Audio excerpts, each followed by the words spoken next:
amazing time to be a U.S. investor. But what does that lead to, right? That leads to periods where U.S. stocks have gotten expensive. There's no question in my mind. Foreign stocks, however, have been left behind, right? So I ran into someone though last week and said, Matt, you've been talking about global investing. I remember you talking about it in 2014. I said, yeah, look, here we are finally. But the example I'd love to give, I say, look, if you were a global investor in the past 15 years, that's worked in 44 out of 45 countries.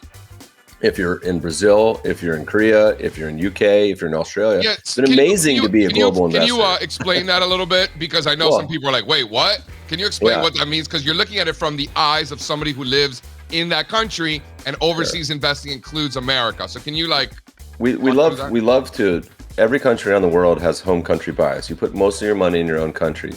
And it's true in the US. We do polls, and you could ask, your listeners, say, how much you put in your U.S. assets often, and the answer is usually 70, 80, 90%. Usually it's 100.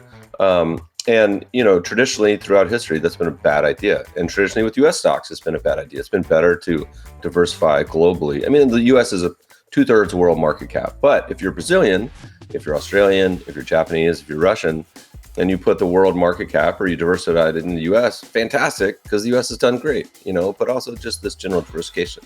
However, 2024, you finally have a lot of these stocks doing great in other countries. And a lot of people, love to demarcate this by foreign developed, foreign emerging. It's really, we track and we publish on the Idea Farm about 45 investable countries valuations too. And it's a lot of the really cheap countries that are ripping up about 20% this year. There's a lot of them. It's not just Europe. A lot of people say Europe, but it's a lot of the ones that have been forgotten for Chile. These are on a valuation basis. These are screaming cheap. And when people rotate, when the trends change, it can get pretty explosive pretty quick, as we've all seen before in all sorts of market cycles.